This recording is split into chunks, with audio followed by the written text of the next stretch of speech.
Good morning, I'm Rupak. Today I'm here to talk on rights of migrant workers under international human rights law.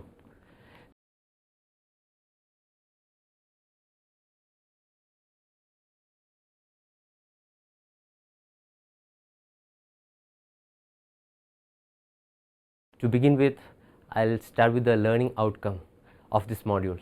This module will acquaint you with the patterns of international labor migration, various forms of human rights violation faced by the migrant laborers during their journey in search of a job outside his or her country. It will give you a clear picture of the different sets of rights available for regular as well as irregular migrants under various human rights instruments, as well as the labor rights under the International Labour Organization's labor conventions. The rights ensured under the United Nations Migrant Workers Convention and the pros and the cons of this convention will be discussed elaborately. To have an understanding of the structure of the subject, I'll start with the outline. I'll begin with an introduction, then I'll go into different types of migration and human rights violations faced by migrant workers, the rights guaranteed under different international human rights instruments, International Labour Organization Convention on the Migrant Workers, International Convention on the Protection of the Rights of All Migrant Workers and Members of Their Families, UN or otherwise called as UN Migrant Workers Convention. Under that, I'll be talking on obligations of state of origin and state of employment, and I will go to interstate cooperation and the Committee on the Protection of the Rights of All Migrant Workers and Members of Their Families, and I'll conclude the outline. Let me begin with a quote by Kofi Annan, the former UN Secretary General. Migration is the courageous will expressed by a person to overcome his extreme conditions at home. Now, what are the world offering for those people who expresses that will? You can see in these pictures how extreme conditions that they are working on. The congested labor camps that you can see on this photo shows the extreme conditions in which they are accommodated. History of humankind is a history of migration. People have migrated in search of water, fertile land, food resources, etc. Then we have a history of forced migration for labor on the other side, which was known as slavery, which formed the history of colonization. The story of the most developed nations in the world, especially United States of America, is built with the sweat and blood of the slaves from the continent of Africa. Most of the civilizations in the world has a history of slavery and slave trade. Though the prohibition of slavery is recognized as peremptory norm of international law, it has reappeared in various forms through forced labor, bonded labor, etc. The growing pace of globalization has increased the rate of economic migration in the world in the last 20 years. Unemployment, increasing poverty, population explosion, adverse domestic political situations, etc., has forced the people in the developing countries to seek work in the developed countries. And on the other hand, the economic growth in the developed countries has increased the demand for labor, especially unskilled labor. Other reasons for the demand of labor in the developed countries are there are falling fertility rates in their population and increasing life expectancy because of rise in their living standards due to the development. Now, to go into the statistics, according to the International Labour Organization, there are approximately 175 million migrants around the world, and roughly half of them are migrant workers. Of these migrant workers, around 15% are estimated to have an irregular status, and women make up almost half of these migrants. And another significant fact is that the migrant workers contribute to the economies of their host countries. The remittances that they send home help to boost the economies of their countries of origin. And on the other hand, the world's 10 richest economies by real gross domestic product, or we call RGDP per capita, like Qatar, Luxembourg, Macau and Singapore, they have sizable population of foreign migrant workers that have contributed greatly to their growth. In the following table, you will find the statistics which is provided by World Bank. To have an understanding of their contributions, in 2014, international migrants from developing countries are expected to send $436 billion in remittances to their home countries, which is an increase of 7.8% over the 2013 volume of 404 billion, and these contributions are increasing every year.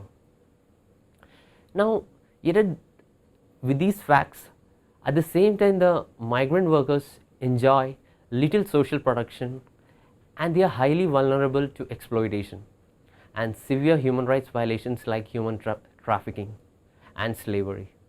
They have to face all of this.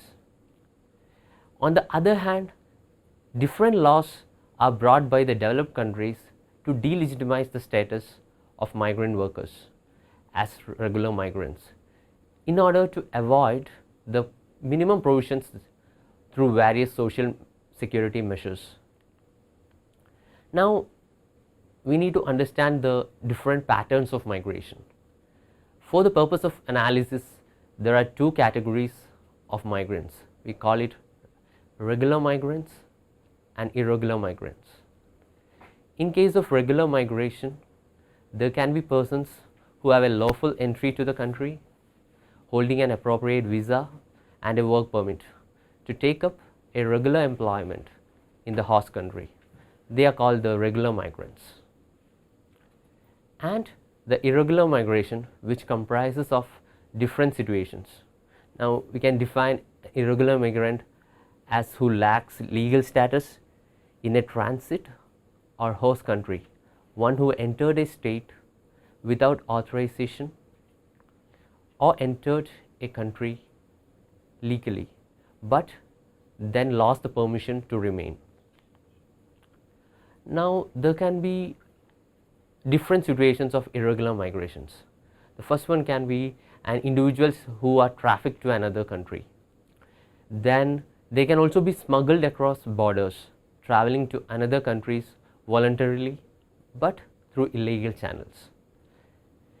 In some cases, individuals seeking refugee status can also enter the territory through irregular manner, and they later attain the migrant labor status, but irregular.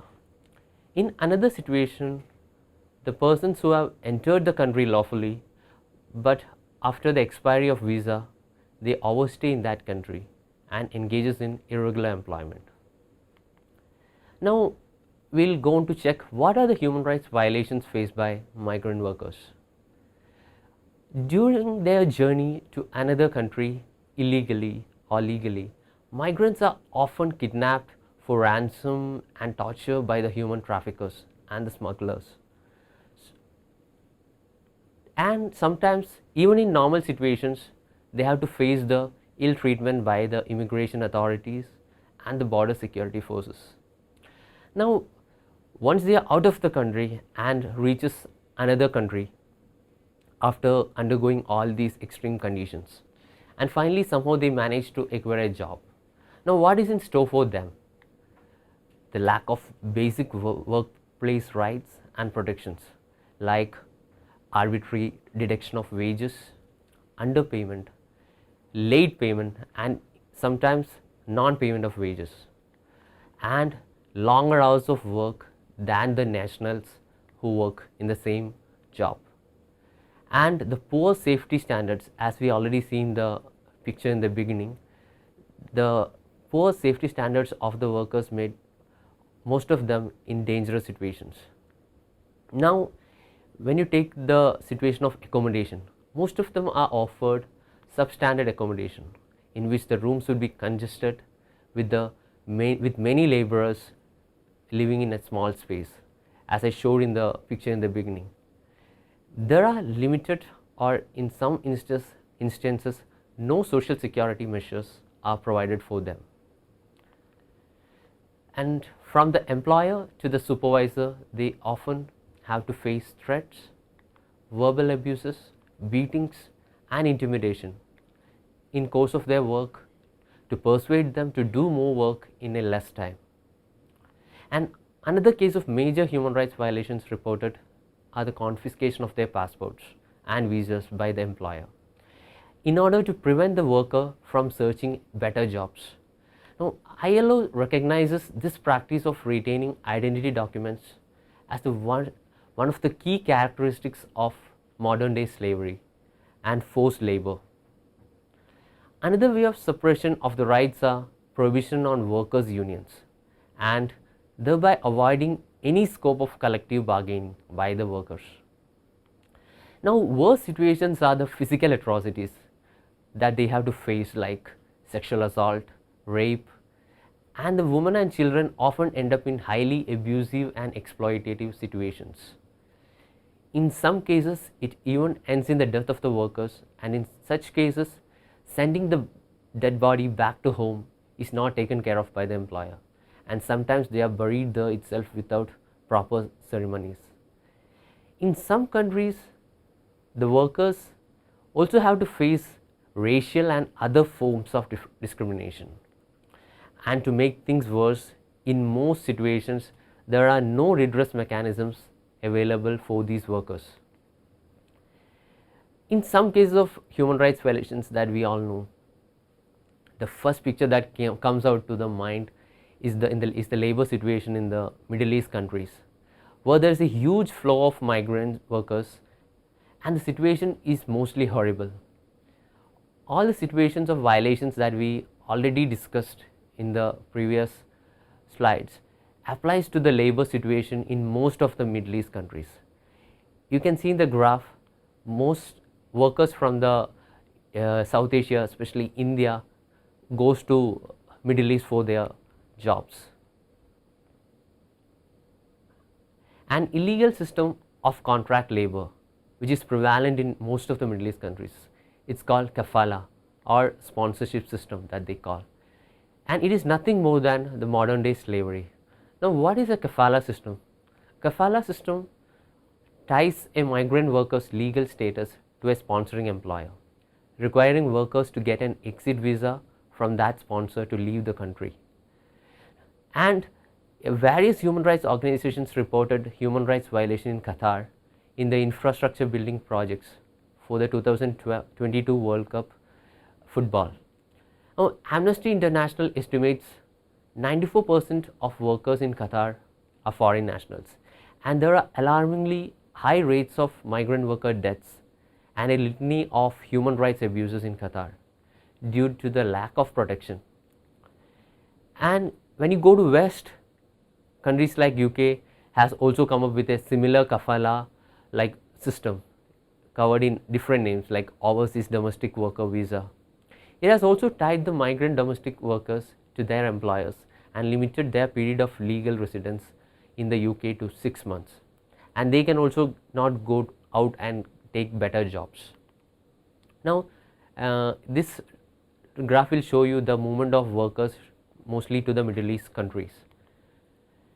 Now, the migrant domestic workers are the most abused category of the migrant workers in most countries.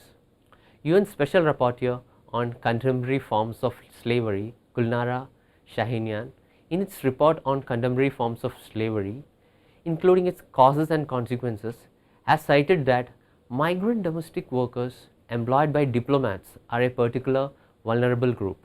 Firstly, their visa status typically depends on continued employment by the diplomat, and they are therefore not free to change employers in case of exploitation.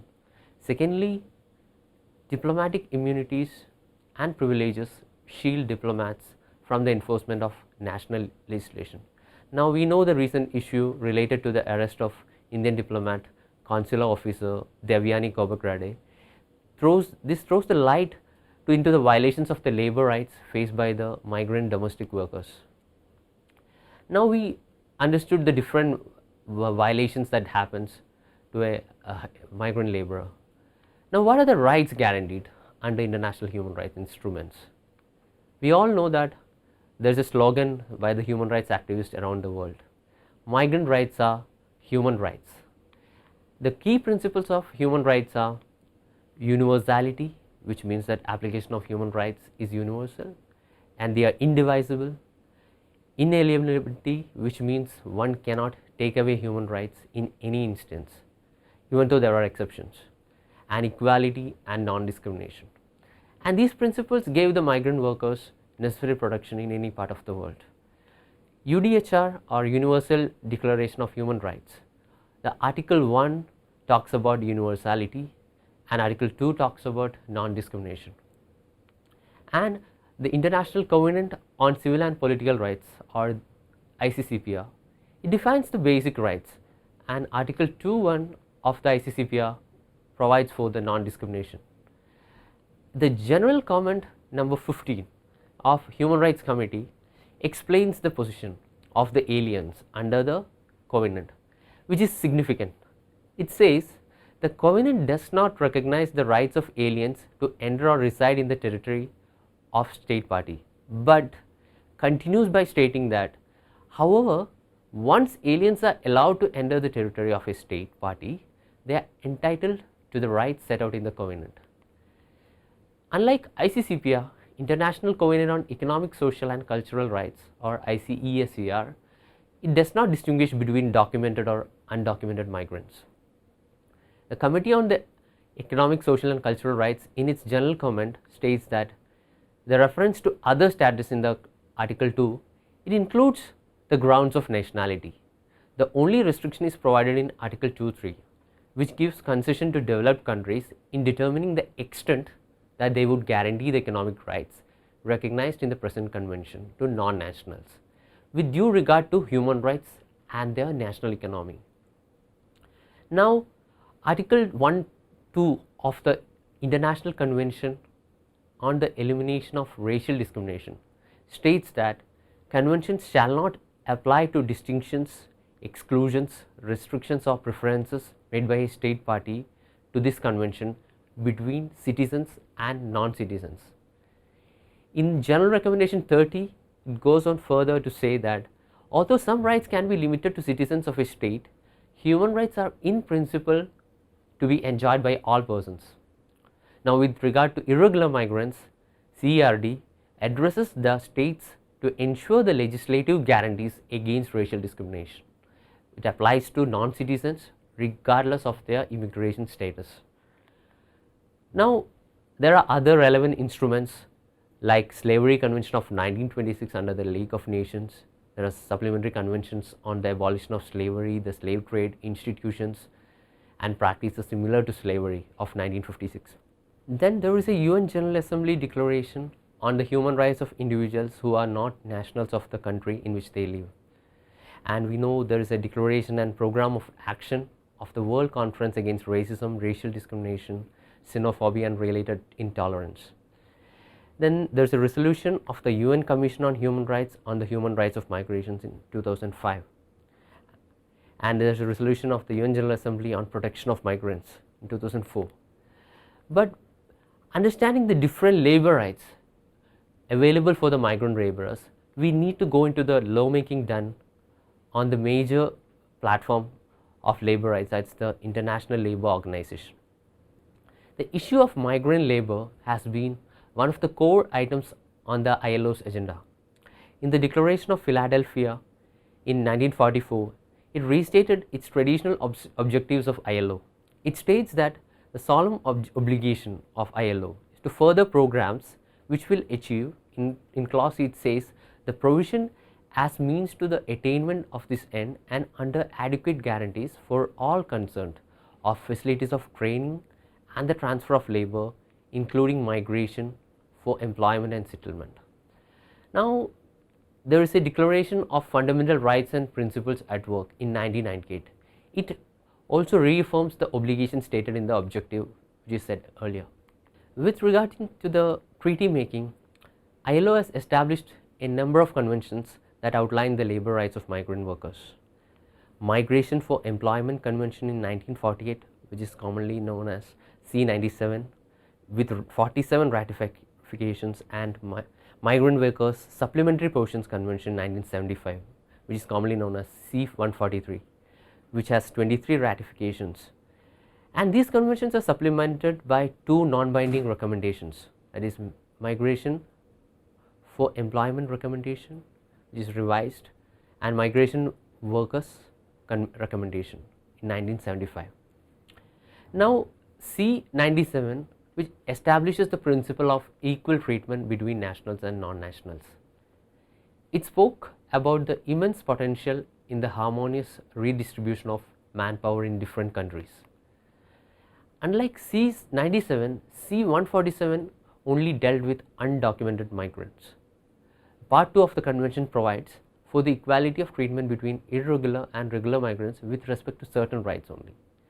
Article 3 provides for measures to determine and suppress clandestine movements of migrants for employment and illegal employment of migrants, and to punish the organizers of such movements and the employers of such migrants to prevent the abuses.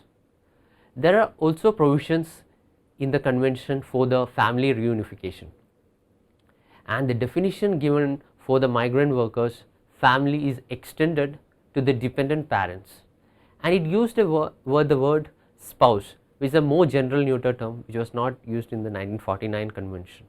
Language of human rights is not clearly and substantially used, though the 1975 convention speaks about the human rights irrespective of immigration status. To fill the gap, we know that there is an international convention on the protection of the rights of all migrant workers and members of their families. The focus of migrant labor rights on labor and the regulatory aspect of it shifted towards a human rights language with this convention.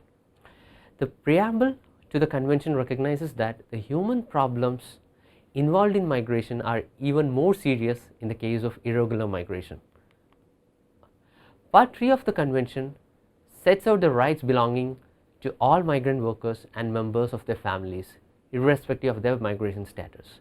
It includes the right to life, which is provided in Article 9, the prohibition against cruel, inhuman or degrading treatment or punishment, which is in Article 10, the prohibition against slavery or servitude and forced or compulsory labor in Article 11, the right to equality with nationals before courts and tribunals, the right not to have identity documents confiscated is given in Article 21, the right to equal treatment with regard to remuneration, other conditions and terms of employment and social security is given in Article 25 and 27.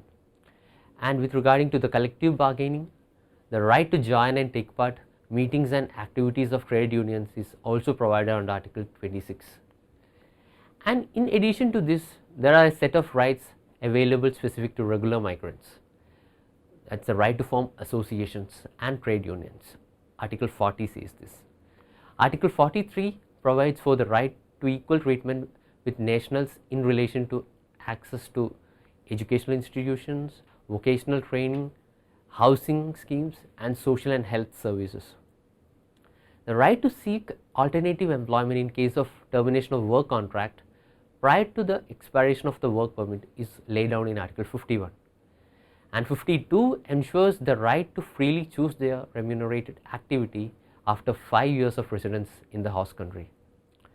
The right of equality of treatment with citizens in respect of protection against dismissal, employment benefits and access to public work schemes, which is intended to combat unemployment, is provided in Article 54, and it also provides for the right to redress in case of violation of the terms of employment contract. Now, this convention also has provided for obligations of state of origin and the state of employment. The state of origin from which the migrant laborer moves, it has the foremost obligation first to allow the person seeking employment abroad and to leave and enter their country to the country of origin, which is provided in Article 8. And before their departure to states of employment, document migrant workers and members of their families should be fully informed of all conditions applicable to their admission, stay and employment as well. It is provided in Article 37. The state has to ensure them to participate in public affairs, vote and participate in the elections in their home countries. They also have to provide adequate consular and other services. The state should regulate the recruitment of workers for overseas employment by different restrictions in order to avoid false movement. It has to assist in the orderly return to their home country and to promote adequate economic conditions for their resettlement and their social and cultural reintegration.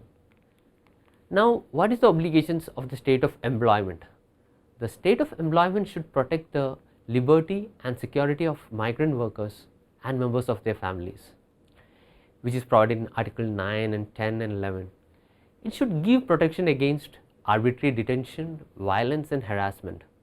It ensure standard health conditions, and it should also ensure protection against arbitrary deprivation of property, and if done, they should be provided with adequate and appropriate compensation. The migrant workers should be provided equal treatment with the nationals before the state missionary and before the courts of laws and tribunals. It is provided in Article 18. The states have to provide the right to access of education to their children. They should be given the right to form trade unions, and they should be provided with the rights to be protected against the confiscation of necessary documents. This is in Article 24. And in this convention, they also have a right of family reunification in the state of employment, which is provided under Article 44. And this conventions also seek for interstate cooperation, which is provided in part 6 of the convention. States have obligation to consult and cooperate to promote sound, equitable and humane migration conditions. States should also collaborate to prevent and eliminate irregular migration. States should cooperate to punish traffickers, smugglers and those who exploit the migrant workers, which includes employers, agents, etc. Now, what are the treaty mechanisms available under this convention? There is a committee on the protection of the rights of all migrant workers and members of their families. Article 72 provides for it. It establishes a treaty body, which is the committee, which monitors the implementation of the convention. And this committee consists of 14 independent experts. The state parties are obliged to report regularly, which means 1 year after becoming party to the convention and every 5 years thereafter, to this committee, which will review it in a public session. And the committee will make concluding observations upon this review. And there is a complaints procedure which has to be followed, and it includes an optional individual complaints mechanism, which means that individuals can approach the complaint mechanism but with a prior approval of the state. Now, there is a mechanism for state complaints procedure, whereby any state can approach the complaint mechanism, citing that some states are not fulfilling the obligations of the convention. The state complaint mechanism is important in this convention because every state has to ensure the rights of their countrymen who is working in other countries. And the general comments made by this committee on different provisions of the convention, by interpreting it, it widens the scope of the different provisions also. To have a critical analysis, the UN Migrant Workers Convention enhanced the protection of migrant workers not only with regard to labor rights but in the realm of human rights. Some scholars have critiqued this role of convention in limiting certain existing rights. Though it laid down protection for undocumented workers, it created a different sets of rights from that of regular workers. The Migrant Workers Convention has attracted only very few ratifications. The countries that have ratified the conventions are mostly countries of immigration rather than immigration, and this is the major drawback of this convention. And there are different misconceptions about this convention. One of the major arguments is that the ratification of the convention would create large inflow of irregular migrants and the state would be forced to protect them. But the truth is that this convention contains a state sovereignty clause, which is Article 79 in parts 8, which states nothing in the present convention shall affect the right of each state party to establish the criteria governing the admission of migrant workers. Concerning other matters related to their legal situation and treatment as migrant workers and members of their families, state parties shall be subject to the limitations set forth in this present convention, which clearly gives that the state has the leverage in regulating the migrants. And the fact shows that the migration of labor has always been happening, both legally and illegally. Lame arguments are put forward by the states in order to avoid any form of commitments.